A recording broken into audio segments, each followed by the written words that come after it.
को गुस्सा था राजा दशरथ के ऊपर में और केकई के ऊपर में कि कोई अपराध नहीं किए थे राम जी, कोई अपराध सीता जी से नहीं हुई, लेकिन इसको वनवास दे दिए, जंगल में भेज दिया। हमारे पिताजी ने अच्छा नहीं किया, मेरी माँ ने अच्छा नहीं किया, तो बरबरा रहे थे, केकई के ऊपर क्रोधित हो रहे थे। अचानक उसकी बरबराहट को सुन करके धीरे धीरे बगल से उधर से निषाद राज जो थे, वो निषाद राज भी बेचारे टहलते टहलते आ गए। उसने देखा कि लक्ष्मण बरबरा रहे हैं। कहा, भैया लक्ष्मण क्या बरबरा रहे हैं? आग जल रही हो, उसमें कोई हवा देने वाला मिल जाए तो आग बुझेगी कि और लहर जाएगी? लहर जाएगी। कहा, क्या भैया लक्ष्मण क्या हो रहा है? लक्ष्मण ने कहा, पूछो मत, पारिवारिक बात है, अंदर तक ही रहने दो तो ठीक है। निषाद राज ने कहा कि हम परिवार से अलग हैं क्या? हम भी तो आप ही के हैं, थोड़ा शेयर कर लीजिए, क्या बात है? क्या शेयर क्या करूं भाई? देखो भैया, लक्ष्मण और माता सीता घास फूस के चटाई पर लेटे हुए हैं। ये दुर्दशा देख करके मुझे बड़ा क्रोध आ रहा है। क्या बिगाड़ा था इसने कि कई इसको दुख दे दिया? क्या बिगाड़ा था ये किसी का राजा दशरथ ने इसको बिना कोई कारण के दुख दे दिया? दोनों आपस में बात कर ही रहे थे कि दोनों की बातचीत को श्री राम जी ने सुन लिया। सोए तो थे नहीं, नींद कहां से आई? सोने के लिए बस ऐसे लेटे हुए थे। तो जैसे ही आवाज को सुने, उधर से राम जी उठ करके आते हैं और निषाद राज और लक्ष्मण के बीच जो बातचीत चल रही है तो बीच में खड़े हो जाते हैं। कहा, क्या बात है? कहना तो नहीं चाहते हैं, लेकिन फिर भी दोनों के बीच जो बातचीत हो रही थी राम जी के सामने प्रस्तुत किया जाता है कि हे भैया राम, आपके जीवन में जो दुख है, आपके जीवन में जो परेशानी है, उस परेशानी के लिए हम केकई और राजा दशरथ जी को कोस रहे हैं कि उनके कारण आपको दुख मिला। ध्यान दीजिए, मैंने क्या कहा कि किसी भी व्यक्ति के जीवन में जब दुख आता है तो उसके लिए वह हमेशा दूसरे को कारण ठहराता है। श्री राम जी यहाँ क्या संकेत दे रहे वो मैं बताना चाहता हूँ। तो जैसे ही राम जी को कहा गया कि आपके जीवन में जो दुख आया, आपके जीवन में जो परेशानी आई, उसके कारण तो राजा दशरथ हैं और महारानी केकई है, उसके कारण आपको दुख मिल गया। मिलने वाली थी आपको राजगद्दी, मिल गया वनवास। सोने वाले थे आप राज सिंहासन पर राजमहल में, और सोए हुए हैं घास की चटाई पर वृक्ष के नीचे में। ये दुख किसने दिया है? केकई ने दिया है। ये दुख किसने दिया है? राजा दशरथ ने दिया। राम जी ने कहा, नहीं, दुख के तू बाहरी कारणों को देख रहा है, केवल दुख के आंतरिक कारणों को देखो तो पता चलेगा कि किसी भगवान के द्वारा, किसी शैतान के द्वारा, किसी के द्वारा किसी के जीवन में कोई दुख नहीं आता है। और राम जी ने बड़ा सुंदर समाधान किया है, ध्यान से सुनिए। श्री राम जी ने समाधान करते हुए कहा कि भैया लक्ष्मण सुनो, दूसरे को दोषारोपण मत करो। को न काहू सुख दुख कर दाता, निज कृत कर्म भोगे सुनु भ्राता। इसका अर्थ, जिसे हम भगवान कह करके पुकारते हैं, वो कह रहे हैं कि को न काहू सुख दुख कर दाता। इस संसार में कोई भी किसी को सुख और दुख देने वाला नहीं है, बल्कि सुख और दुख यदि मिलता है तो किस कारण से मिलता है? अपने ही किए हुए कर्मों का परिणाम। अपने ही जीवन जीने की शैली में यदि गड़बड़ी है तो हमें दुख मिलेगा। अपने ही जीवन जीने की शैली में यदि सुलझाव है तो हमको सुख मिलेगा। अपने ही जीवन जीने की शैली में यदि आध्यात्मिक संगति है तो हमें सुख मिलेगा। और अपने ही जीवन जीने की शैली में कहीं न कहीं विषय विकार कुसंग लगा हुआ है तो हमको दुख मिलेगा।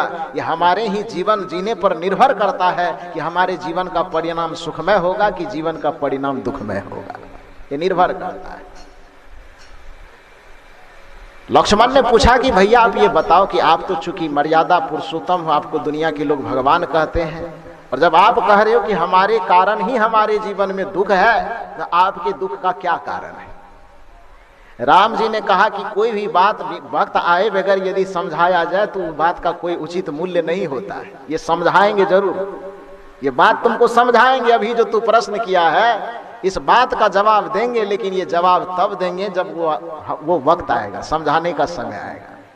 ये बातें लक्ष्मण की उधार रह गई। लक्ष्मण का प्रश्न केवल प्रश्न बन के ही रह गया, राम जी की तरफ से कोई उत्तर नहीं आया। इंतजार करने के लिए कहा, और वो इंतजार पूरा कब हुआ? 14 वर्ष बीत जाने के बाद जब राम और रावण का युद्ध होता है, रावण मारे चले जाते हैं, पूरे रावण का खानदान खत्म हो जाता है, सारा युद्ध अब समाप्त होने वाला है। रावण को बाण लग जाता है, रावण छटपटा करके धरती पे आ जाते हैं, गिर जाते हैं, अब प्राण छूटने वाला है। श्री राम ने कहा कि लक्ष्मण, जिस समय अयोध्या से निकल करके जंगल आए थे उस समय तुम्हारा एक प्रश्न उधार रह गया था। जिस समय हम तुमको समझाए थे कि को न काहू सुख दुख कर दाता, निज कृत कर्म भोगी सुनु भ्राता, तो उस समय तुमने एक प्रश्न किया था, यदि अपने ही कारण से हमको दुख मिलता है तो आपने वो ऐसा कौन सा काम किया जिसके कारण आपका जीवन दुखी है? उस समय हम तुमको जवाब नहीं दिए थे। उस समय हम क्या कहे थे? ये प्रश्न तुम्हारा उधार रहा, और जब समय आएगा तब बताएंगे। तो अब 14 वर्ष बीत जाने के बाद अब वो समय आ गया है कि तुम्हारे उस प्रश्न का जवाब दिया जाए। लक्ष्मण ने कहा बेशक जवाब दीजिए। राम ने कहा वो जवाब हम नहीं देंगे। कहा तब? का मास्टर कितना भी तेज तर्रार रहे लेकिन अपने बेटे को वह नहीं पढ़ा पाता है। अपना बेटा को पढ़ाने के लिए दूसरा मास्टर करता है ना। डॉक्टर कितना भी कुशल हो, ऑपरेशन बहुत बढ़िया करके दूसरे का किडनी निकाल देता हो, हार्ट ठीक कर देता हो, ये कर देता हो, वो कर देता हो, लेकिन अपनी पत्नी और बच्चे का इलाज करवाना होता वो तब क्या करेगा? वो अपने सिर फाड़ करेगा, वो दूसरे डॉक्टर के पास भेजेगा। नहीं कर सकते, इसके पीछे कारण है। कारण क्या है कि अपने के प्रति व्यक्ति के हृदय में इतनी ममता होती है, इतना करुणा होता है, इतना मोह होता है कि वो नहीं कर सकता है। बच्चे को पढ़ाने जाएगा, जितना मास्टर कड़ाई से पढ़ा पाएगा पिताजी नहीं पढ़ा पाएगा। उसके अंदर पिता की भी भावना है, शिक्षक की भी भावना है, वो नहीं कर पाएगा।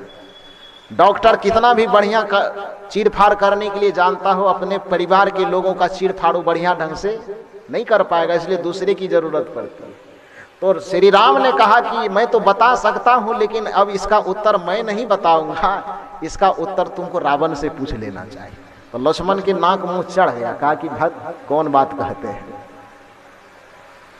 एक तो सवाल इतना गंभीर है, और उसमें भी जिससे हम लड़ करके उसके पूरे खानदान को खत्म कर दिए, इतना दिन तक दुश्मन समझते रहे हैं, और उससे कह रहे जा करके पूछ लीजिए। उससे काहे पूछेंगे? नहीं जाएंगे पूछने। श्री राम ने कहा नहीं पूछ लो। अरे रावण जब तक जिंदा था गलती किया, उसको सजा दे दिए, अब मरनासन पे है, मरने वाला है, अब उससे हमारी क्या दुश्मनी, अब तो जाने वाला है, अब थोड़ी देर में चला जाएगा। अब उसके अवगुण को याद करने से कोई फायदा नहीं।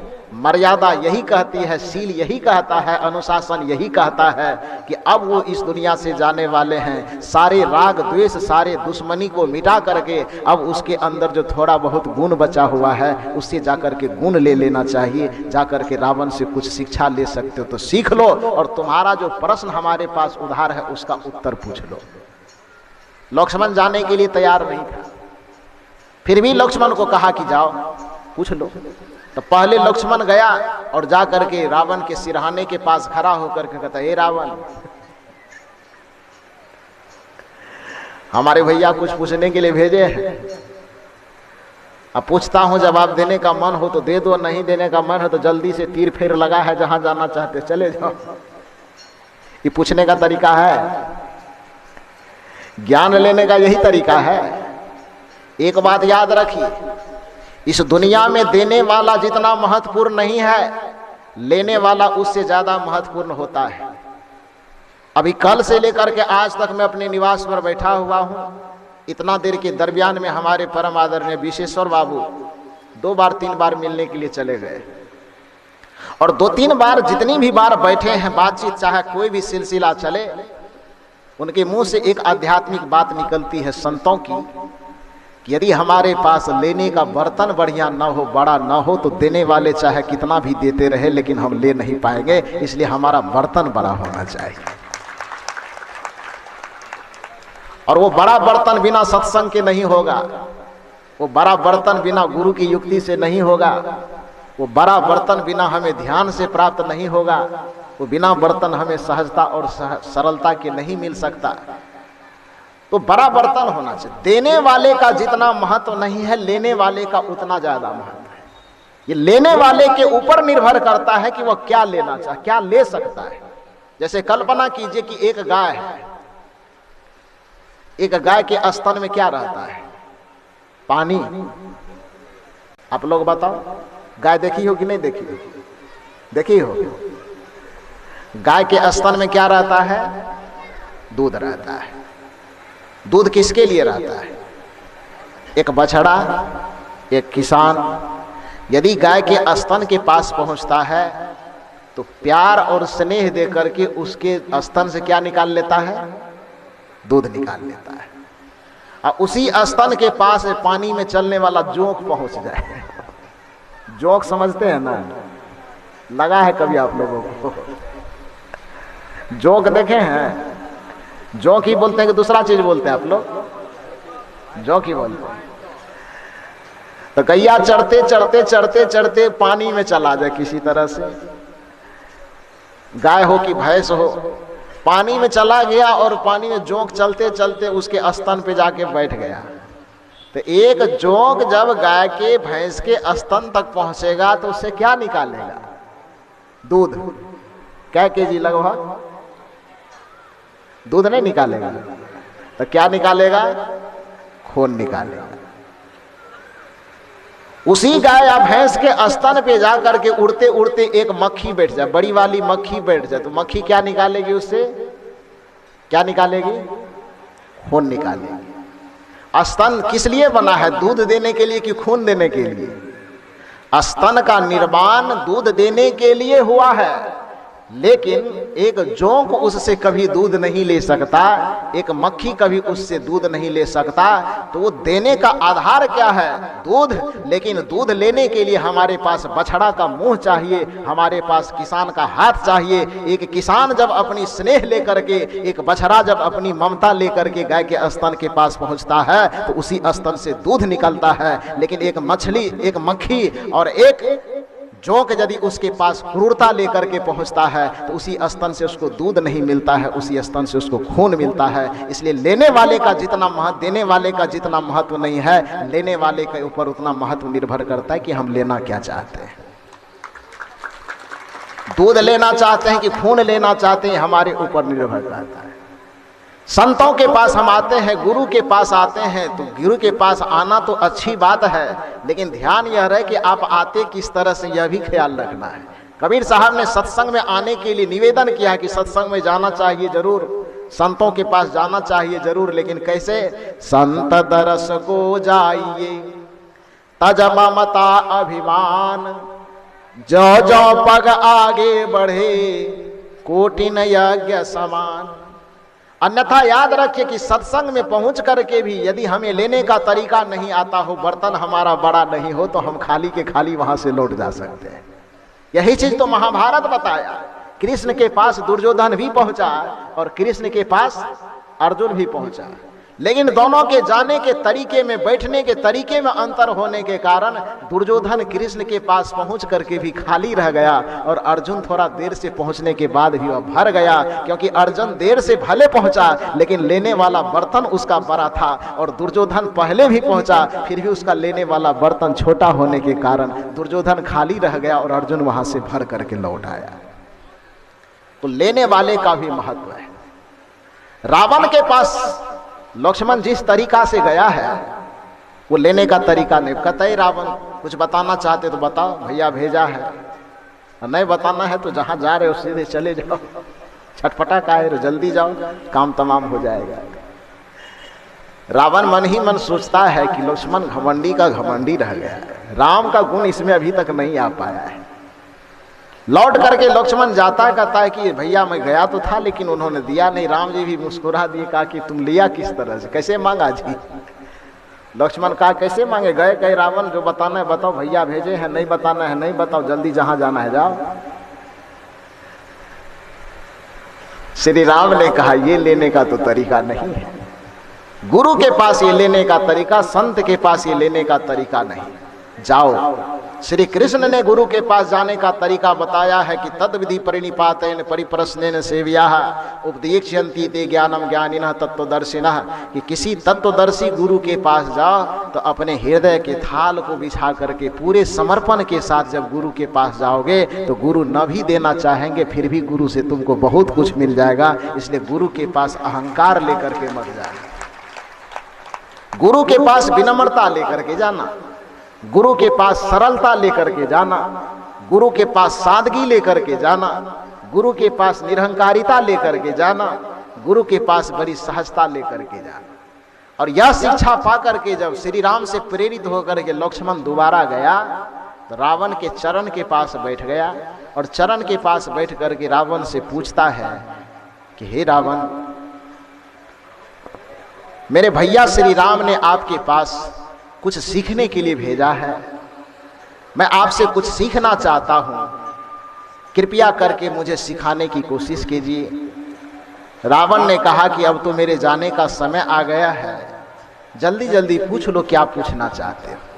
कहा हम अलग से कुछ नहीं पूछना चाहते, जिस समय हमको वनवास हुआ था उसी समय भैया राम ने कहा था कि को न काहु सुख दुख कर दाता, निज कृत कर्म भोगी सुनु भराता। इस संसार में कोई किसी को दुख नहीं देता है, बल्कि अपने ही कर्मों के परिणाम में व्यक्ति को सुख और दुख मिलता है। तो हमारे भैया में या हमारे घर में परिवार में ऐसे कौन सी गलती आ गई, कौन सा कारण आ गया जो हमारा पूरा परिवार ही दुखी हो गया। कल भी मैंने कहा था कि राम जी के परिवार से ज्यादा दुखी परिवार खोजना मुश्किल है। तो लक्ष्मण ने कहा कि ऐसी क्या समस्या आ गई, ऐसी क्या परेशानी, ऐसी क्या परिस्थिति आ गई जो एक भगवान का परिवार होने के बावजूद भी हमारा पूरा परिवार दुखी हो गया। अब ध्यान दीजिए आप लोग, इतनी भूमिका बांधने के बाद अब इसमें आप सबों की बात आ रही, अब इसको बढ़िया से सुनिए। रावण बता रहा है, लक्ष्मण प्रश्न कर रहा है, और ये प्रश्न केवल रावण और लक्ष्मण के बीच में नहीं हो रहा है, ये प्रश्न केवल त्रेता काल का प्रश्न नहीं है, यह प्रश्न आज का भी प्रश्न है। यही प्रश्न आपके घर का, आपके परिवार का भी प्रश्न है, यही प्रश्न आपके जीवन का भी प्रश्न है। और जो ये उत्तर दिया जा रहा है, ये उत्तर केवल लक्ष्मण के लिए नहीं दिया जा रहा है। इस उत्तर को सुन करके कदाचित यदि इसको पकड़ करके आप रख लोगे तो मैं पूर्ण गारंटी देता हूं कि आज से आपके जीवन के दुखों का कारण खत्म हो जाएगा और आज से ही आप परम सुखी हो जाने वाले। इसको सुनिए बढ़िया से। लक्ष्मण ने कहा कि हमारे भैया के पास जो हमारा प्रश्न उधार रह गया था कि हमारा पूरा खानदान जो दुखी हो गया, माँ दुखी हो गई, पिता दुखी हो गए, भाई दुखी हो गए, भाभी दुखी हो गई, हम दुखी हो गए, सब अलग अलग बिखर गए, हमारे परिवार में सुख शांति थी ही नहीं, है ही नहीं, इसका कारण क्या है। रावण ने कहा कि एक तो पहले गलती किए तो उसके कारण तुम सब मिलके हमारा पूरा खानदान खत्म कर दिया, और अब जो जवाब पूछ रहे हो यदि वो जवाब देंगे तो कहीं मरे हुए मुर्दे को फिर न मारना पड़ जाए, इसलिए क्षमा करो हम नहीं बताएंगे। लक्ष्मण ने कहा कि नहीं नहीं, मरे हुए को क्या मारना, गुस्सा उठने वाली भी बात है, फिर भी आप बता ही दो, बताने से कुछ बिगड़ेगा नहीं, हम आपको कुछ नहीं कहेंगे। रावण का बिल्कुल एकदम आश्वस्त कर रहे हो कि कुछ नहीं कहोगे। लक्ष्मण ने कहा बिल्कुल आश्वस्त कर रहा हूं, कुछ नहीं कहूंगा, मैं राम का भाई हूं, और श्री राम के मुंह से जो निकल जाए तो वो कभी मिथ्या नहीं हो सकता। तो मुझ पे विश्वास नहीं होता है तो कम से कम मैं आपको राम का उदाहरण देके कह रहा हूं कि मैं राम का भाई होकर के मैं आपको वचन देता हूं कि आपको मैं कुछ नहीं कहूंगा, जो भी जवाब आप दे सकते हैं वो बढ़िया से जवाब दीजिए।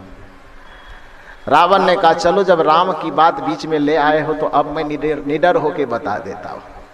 और रावण बता रहा है कि हे लक्ष्मण, तुम्हारे परिवार में जो दुख का पहाड़ टूटा, सुनिए, ये केवल मैंने कहा कि राम के परिवार की बात नहीं है, ये आप सबों की बात है, और उन्हीं सारी बातों का जवाब दिया जा रहा है। उस जवाब को बढ़िया से सुनिए।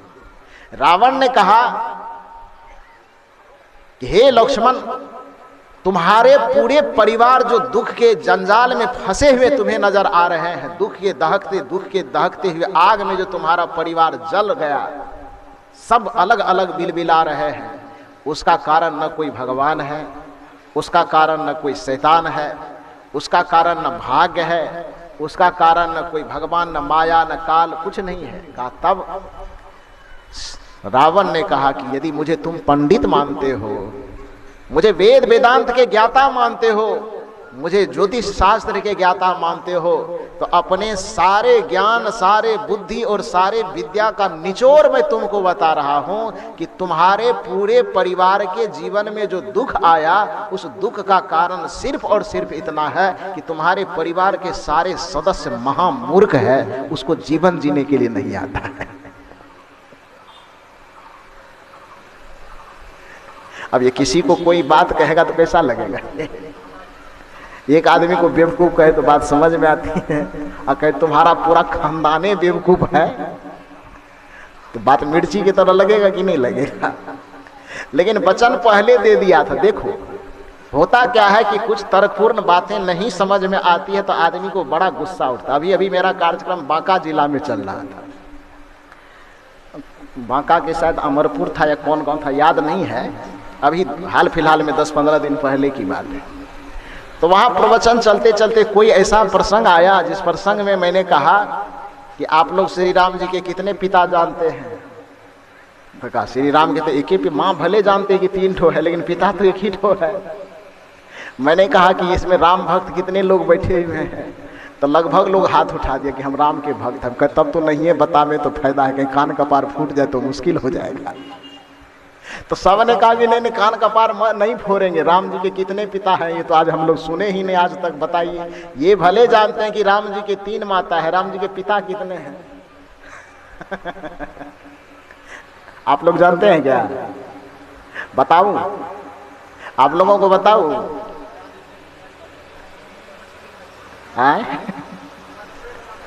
इसमें कान कपार फोड़ने वाले लोग नहीं ना है? नहीं फोड़ेगा। तो कहा बताइए कि राम जी के कितने पिता हैं? हमने कहा राम जी के 5 पिताजी हैं। उसमें से कुछ आदमी जो राम जी के भक्त बैठे हुए तो थोड़ा सा आंख तड़े रहा, क्योंकि कोई भी साधारण आदमी को भी यदि कहता कि तुम्हारा 2 ठो बाप है तो कपार फोड़ देगा आदमी को, फोड़ेगा ना। अब जिस राम को मर्यादा पुरुषोत्तम सनातन धर्म के अवतारी पुरुष कहे जाते हैं, उसके लिए कहे कि राम जी को 5-5 ठो बाप था, राम जी के 5 पिता थे, तो राम जी की आसेना तो बाद में फरियाने के लिए आएगा, पहले जो उनके मानने वाले लोग हैं वही लाठी से मरम्मत कर देगा। करेगा कि नहीं करेगा?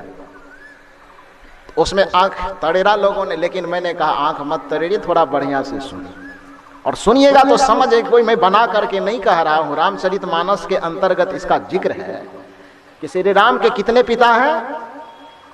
5 पिता। कहा कैसे? तो उस चीज को चूंकि मैंने रामचरितमानस के अंदर पढ़ा था, इसलिए उस व्यक्ति को बताया कि राम जी के 5 पिता। पहला पिता कौन? आप लोग जानते हैं कि राम जी को जन्म देने का कारण क्या था? यज्ञ का कुंड था ना, यज्ञ की अग्नि, यज्ञ की अग्नि से खीर पैदा हुआ। तो राम जी को पैदा करने का कारण चूंकि अग्नि है, इसलिए अग्नि को राम जी का प्रथम पिता माना गया है। क्या कहा गया? अग्नि देव को राम जी का प्रथम पिता माना गया, क्योंकि अग्नि के गर्भ से ही खीर पैदा होता, खीर खा करके राम जी होते हैं। तो श्री राम जी के जन्म का जो मूल केंद्र बिंदु है क्या है? अग्नि है। इसलिए राम जी के प्रथम पिता क्या कौन माने जाते हैं? अग्नि। अब आप कहिएगा कि तो कबीर साहब का मन से राम कथा कहां से चलने लगा? लेकिन ये कबीर मंच का मतलब नहीं, मतलब ये है, मैंने कल भी कहा था कि कबीर साहब के केंद्र बिंदु में मनुष्य है और मनुष्य की समस्या है। मनुष्य की समस्या को सुलझाने के लिए चाहे किसी का भी उदाहरण लेना पड़े तो कोई दिक्कत की बात नहीं, वो उदाहरण लेकर के आपकी समस्या को टारगेट करना है कि आपकी समस्या कैसे दूर हो जाए। आपके माथे में जो कोई भरम पड़ा हुआ तो भरम कैसे दूर हो जाए। मुख्य उद्देश्य यह होना चाहिए। बातें चाहे राम की हो रही हो कि कृष्ण की हो रही, इससे कोई फर्क नहीं पड़ता है। तो मैंने कहा कि राम जी के प्रथम पिता का नाम अग्नि है, और दूसरा पिता तो राजा दशरथ है ही। तीसरा पिता कौन? तीसरा पिता है वशिष्ठ जी, विश्वामित्र जी। क्योंकि राम जी जब गुरुकुल से पढ़ करके आते हैं तारका वगैरह का वध करने के लिए दशरथ जी के मांगने के लिए आ जाते हैं विश्वामित्र जी कि आप अपना बेटा हमको दे दीजिए, दोनों ठो, राम और लक्ष्मण को। तो राजा दशरथ कहते हैं कि अभी तो एक तो बुढ़ारी में हमको बेटा हुआ है, बढ़िया से मुंह भी नहीं देखे, विद्यालय पढ़ने के लिए भेज दिए हैं, और वहां से आया है मेरे पास, अब 2-4 दिन भी नहीं खेला है, आज आप आए हैं कि दोनों को दे दीजिए, जंगल में लड़ने के लिए जाएगा। नहीं देंगे, राक्षस से लड़ना ही है तो हमको ले चलिए, हम लड़ाई करेंगे, हमारे कुछ सेना चलेंगे, उससे लड़ाई होगी, राम लक्ष्मण को ले जाने की क्या जरूरत है। विश्वामित्र जी क्रोधित होते हैं, कहा कि मैंने तुम्हें नहीं मांगा है, राम और लक्ष्मण ही चाहिए। और विश्वामित्र जी जिद पर जब अड़ जाते हैं तो न चाहते हुए भी राजा दशरथ को राम और लक्ष्मण को साथ में भेजना पड़ता है। और जब भेज रहे होते हैं तो राजा दशरथ उसी जगह कहते हैं कि राम और लक्ष्मण को पिता होने के बावजूद भी मैं पिता का स्नेह तो नहीं दे पाया, लेकिन जो स्नेह मिलने का इसका उम्र है, इस उम्र में आप इसको ले जा रहे हैं, तो मैं आपके हाथ में इसके हाथ को थमा रहा हूं और साथ साथ यह जिम्मेदारी दे रहा हूं कि आज से दशरथ इसका पिता की भूमिका में नहीं होगा, जब तक यह लौट करके मेरे पास नहीं आएगा तब तक इसके पिता की भूमिका आपको निभानी है, आप इसके पिता बन करके रहिएगा। यही कारण है कि जब राम जी का विवाह होता है तो दशरथ जी को पूछने आता है, लड़का के तिलक करना है कि छेका करना है, दशरथ जी को पूछा गया है कि राम जी के मुंह दिखाए, राम जी के तिलकोत्सव छेकोत्सव सब विश्वामित्र जी के द्वारा ही हो गया। वो तो विवाह जब फिक्स हो गया तब निमंत्रण देने के लिए राजा दशरथ के पास पहुंचा है ना। तो ये निर्णय क्यों लिया विश्वामित्र जी ने? क्योंकि उसी समय अधिकार दे दिया गया था कि एक पिता के जितने कर्तव्य हैं सारे कर्तव्य आज से कौन निभाएगा? विश्वामित्र जी निभाएगा। तो प्रथम पिता अग्नि, दूसरे पिता राजा दशरथ खुद, और तीसरे पिता कौन हो गए? विश्वामित्र, और चौथे पिता गिद्धराज जटायु। जटायु गिद्धराज वो उसके पिता हुए। क्यों? क्योंकि हमारे हिंदू धर्म में, हमारे सनातन धर्म में जो 16 संस्कार होता है, जिसमें अंतिम संस्कार एक अंत्येष्टि संस्कार होता है, मरने के बाद अग्नि का संस्कार, और अग्नि संस्कार करने वाला चिता पर जला करके हमारा अंतिम संस्कार करने वाला भी हमारा पुत्र ही कहलाता है। तो उस हिसाब से जब जटायु मरे तो श्री राम जी को ये सौभाग्य नहीं मिला कि अपने पिता राजा दशरथ को मुखाग्नि दे सके, या गंगा जल पिला सके, या मुंह में तुलसी का पत्ता डाल सके। ये काम राम जी ने राजा दशरथ के लिए नहीं किया था, यह काम किसके लिए किया था? गिद्धराज जटायु के लिए किया था। गिद्धराज जटायु जब जंगल में मर गए, सीता से के लिए लड़ते लड़ते राम जी जब पहुंचे तो सीता का पता हल्का फल्का बता करके कि रावण ले गया, ऐसे ले गया, प्राण छूट जाता है। राम उसके लिए चिता सजाते हैं, चिता सजा करके उस पर लेटाते हैं, और एक पुत्र के कर्तव्य की भांति जो एक पिता के लिए पुत्र का कर्तव्य होता है, वो सारा कर्तव्य जटायु के लिए राम जी निभाते हैं। इसलिए चौथा पिता के रूप में गिद्धराज जटायु को गिना जाता है। इसलिए राम जी के चौथा पिता कौन हुए? जटायु। अब पांचवा पिता है, पत्नी के पिता को भी अपना ही पिता कहा जाता है। तो इसलिए सीता के जो पिता हैं राजा जनक, वह राजा जनक भी राम जी के पांचवें पिता के रूप में गिने जाते हैं। इसलिए राम जी के यदि पिता कहे जाए तो राम जी के कितने पिता हैं? 5। अब लाठी नहीं उठेगा, ये कहाँ है? बोलिए सदगुरुदेव की। तो श्री राम के कितने पिता हो गए? अब ये मत कहिएगा कि एक आदमी के 2 ठो होता है तो कान कपार फूटने लगता है। श्री राम जी के 5 पिता। तो कहने का ये मतलब है कि बातें यदि तर्कपूर्ण होती है और उसको व्यक्ति नहीं समझता है तो भले क्रोध उठता है, लेकिन यदि बातें तर्क के माध्यम से समझा दी जाए, अब राम के हम 5 भी पिता कहें तो अब किसी को गुस्सा नहीं उठेगा? अब नहीं उठेगा। क्यों उठेगा? क्योंकि बातें तर्कपूर्ण है, क्रोध नहीं आएगा। तो रावण जो वहां लक्ष्मण से बात कह रहा था तो तत्काल सुनने में तो उटपटांग लगा कि तुम्हारा पूरा खानदान महामूर्ख है, इसी वजह से तुम्हारे जीवन में दुख आया। लेकिन रावण ने जब उसको तर्क के माध्यम से समझाना शुरू किया तो लक्ष्मण का जो क्रोध था वो धीरे धीरे ब्लड प्रेशर डाउन होने लगा। और ये ब्लड प्रेशर आपका भी डाउन होगा। सुनिए अब क्या कहना है।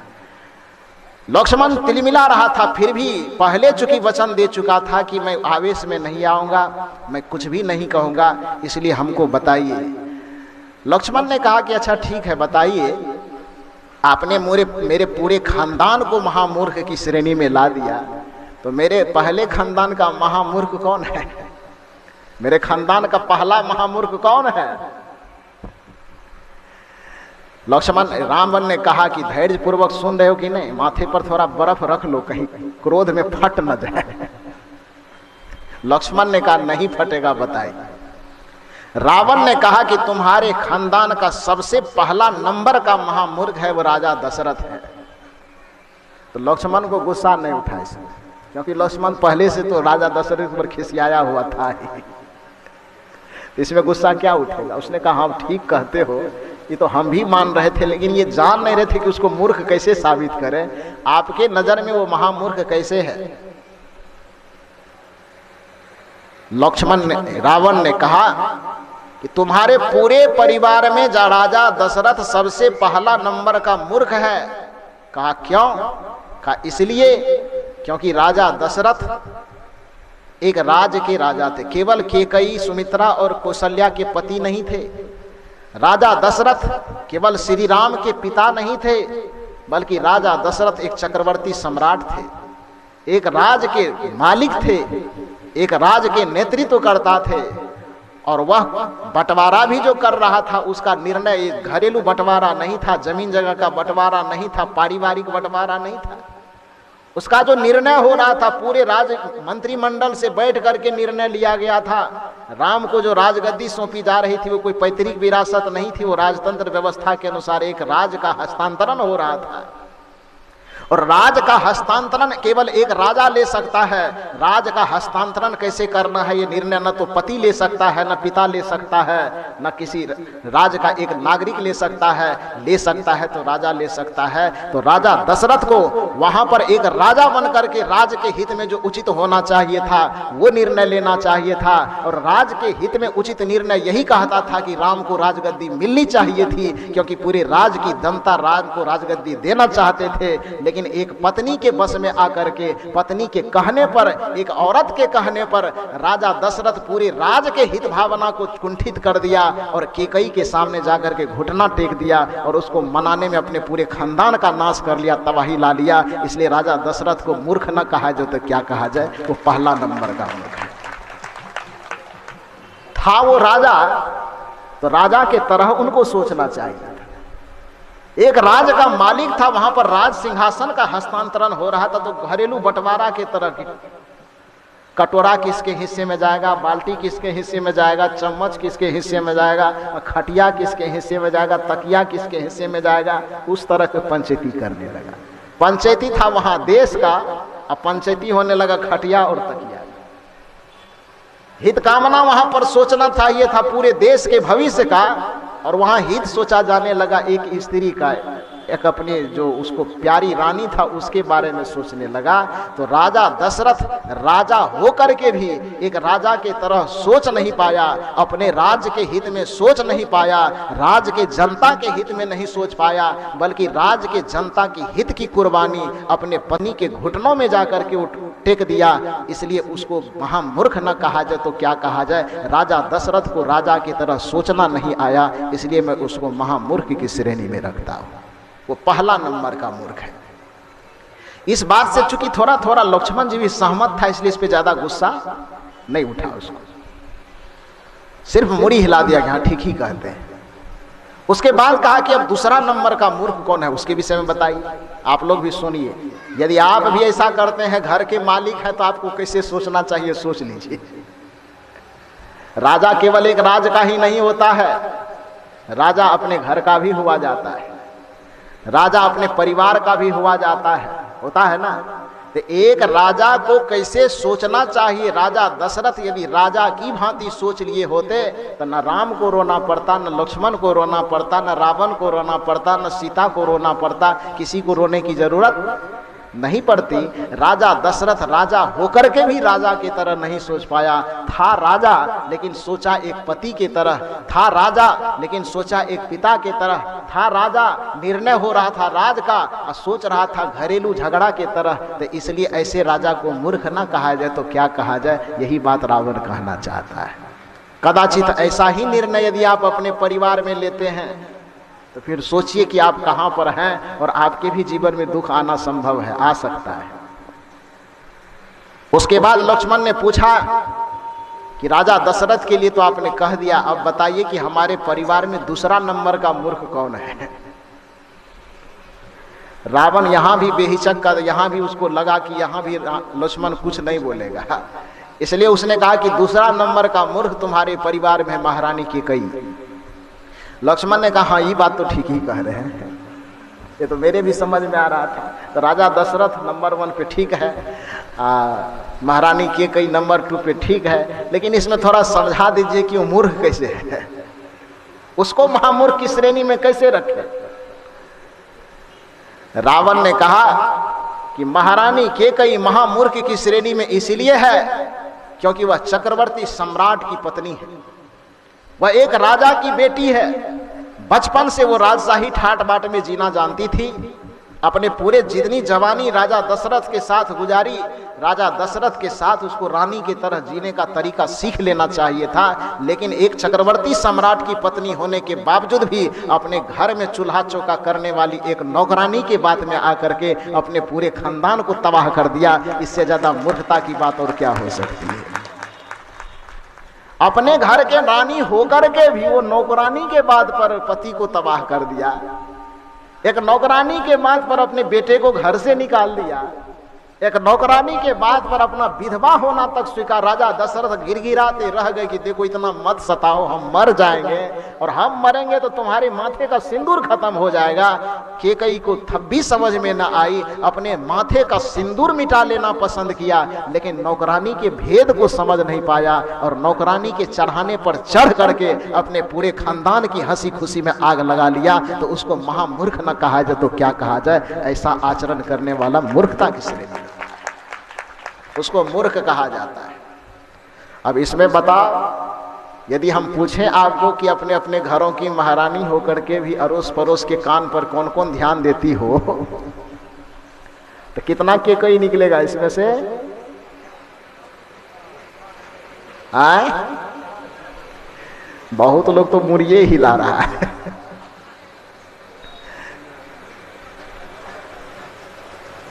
महारानी होकर के भी नौकरानी के इशारे पर चलने वाले कितने लोग, और नौकरानी के इशारे पे न चलो, पड़ोसी के इशारे पर चलती होगी ना है? सब एक दूसरे से काना फूसी कर रहा कि हमर पुतो तो दूसरे के बात पर चले और जो बहू रानी है वो कहती है हमारा सास तो दूसरे के बात पे हमको टॉर्चर करते हैं। तो याद रखिए, रावण ने कहा कि कैकेयी अपने पूरे परिवार के सुखों में आग जो लगाई तो उसके पीछे सिर्फ और सिर्फ इतनी सी मूर्खता थी कि वो महारानी होकर के भी महारानी की तरह सोच नहीं पाई। एक महारानी होकर के भी साधारण जो पढ़ी लिखी नहीं है, जो उसी के घर में चौका बर्तन करती है, एक महारानी को चलाने की बुद्धि वह रखती है और अपने बुद्धि से महारानी के बुद्धि को पलट दिया। तो ऐसे व्यक्ति, ऐसे बुद्धि जिसकी पलट जाए, एक नौकरानी के तर्क से जिसकी बुद्धि पलट जाए, तो उसको विद्वान कैसे कहा जाए, उसको तो महामूर्ख ही कहा जाएगा ना। इसलिए रावण ने कहा कि कैकेयी दूसरे नंबर का मूर्ख है। और ध्यान देना, यह बात मैं आप लोगों के लिए संकेत कर रहा हूँ कि कदाचित इसमें कोई व्यक्ति बैठे हों जो मंथरा की बात तो छोड़ो, यदि अपने अगल बगल अड़ोस पड़ोस वाली मंथरा के बात पर तुम्हारा कान उछलता हो, कान के साथ साथ तुम्हारी बुद्धि, तुम्हारा दिमाग उछलता हो, तो अपने दिमाग को उछलाना बंद करना। कबीर साहब ने कहा, कबीर काहू अस कहे काग काने ले जाए, कान न टोबे बाबरा व्याकुल दहो दिस धाय। किसी ने आकर के पढ़ा दिया कि तुम्हारे कान को कौवा लेकर के भाग रहा है, तो पहला काम क्या करना चाहिए? कौवा के पीछे दौड़ना चाहिए कि कान को देखना चाहिए? कितना आदमी देखता है कान को?